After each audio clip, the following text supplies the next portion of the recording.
የውሃ ሀብት በሳይንሳዊ መሰረትና በተቀናጀ አስተዳደር ሲመራ ለምግብ ዋስትና፣ ለኢነርጂ ምርት፣ ለኢንዱስትሪና ለአካባቢ ጥበቃ ከፍተኛ አስተዋጽኦ እንደሚያበረክት ይታመናል።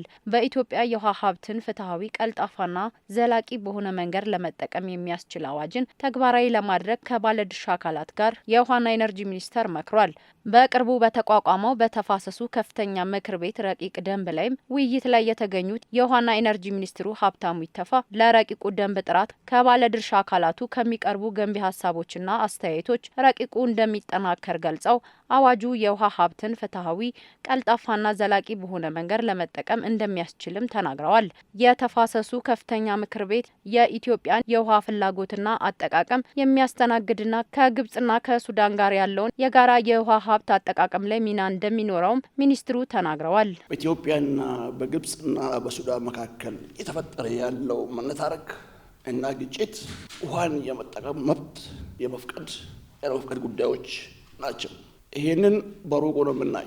ነገር ግን በተጨባጭ ኢትዮጵያ ውስጥ አሁን ሰዎች በተለይ ከመስኖ ውሃ ከመጣ በኳያ መጠጥ ውሃን ከመጣ በኳያ ውሃን ከምንም በላይ የህይወታቸው መሰረት ከማድረግ አኳያ በሁሉም ክልል በሚባል ደረጃ ኢሾች ከዛም ከዚህም ፖፕ እያደረጉ ይገኛሉ።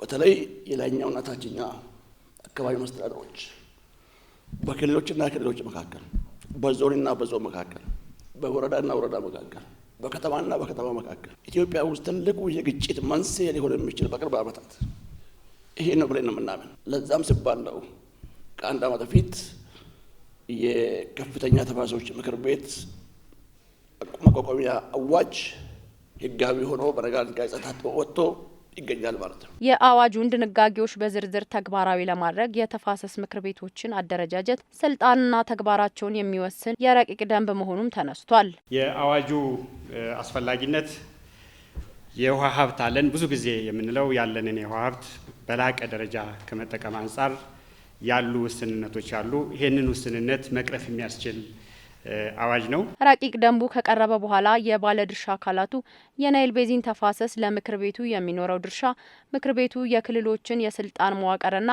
ክልሎች ከተሰጣቸው የውሃ ተፋሰስ በላይ ያላግባብ ቢጠቀሙ እንዴት የእርምት እርምጃ እንደሚወሰድና የምክር ቤቱ የባለድርሻ አካላት የሚለው ጽንሰ ሀሳብ በትርጉም ደረጃ በግልጽ እንዲቀመጥ የሚሉ አስተያየቶችም ተነስተዋል። ቤዚን ኦፊስስ አሉ እና የነሱ ድርሻ ምንድን ነው? እዚህ ላይ ያላቸው እንዴት ነው የሚቀናጁት የሚለው ቢመላከት ጥሩ ነው ብዬ አስባለሁ።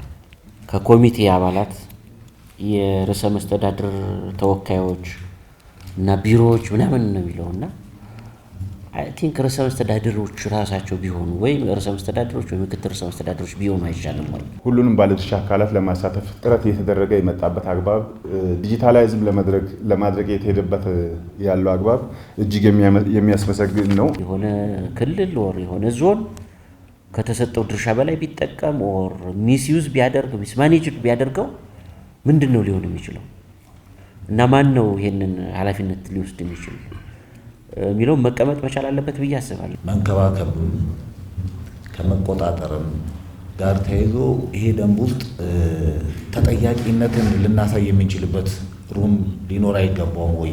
ምክር ቤቱ ሳይንሳዊና ፍትሐዊ የውሃ ሀብት አጠቃቀም ስርዓት በክልሎች መካከል መዘርጋት፣ የአረንጓዴ አሻራና የተፋሰስ ልማትን ማስፋፋት፣ የውሃ መጠንን ማሳደግ፣ ለዲፕሎማሲያዊ ስራዎች የፖሊሲ ግብዓት ማቅረብና የህግ ማዕቀፎችን የማዘጋጀት ስልጣን እንዳለውም በረቂቁ ተጠቁሟል። ምክር ቤቱ በኢትዮጵያ ድንበር ውስጥ የሚገኙ 12 የውሃ ተፋሰሶችን በበላይነት ለመምራትና ለማስተዳደር የተቋቋመ መሆኑን ኤንቢሲ ኢትዮጵያ ከውሃና ኢነርጂ ሚኒስቴር ያገኘው መረጃም ጠቁሟል።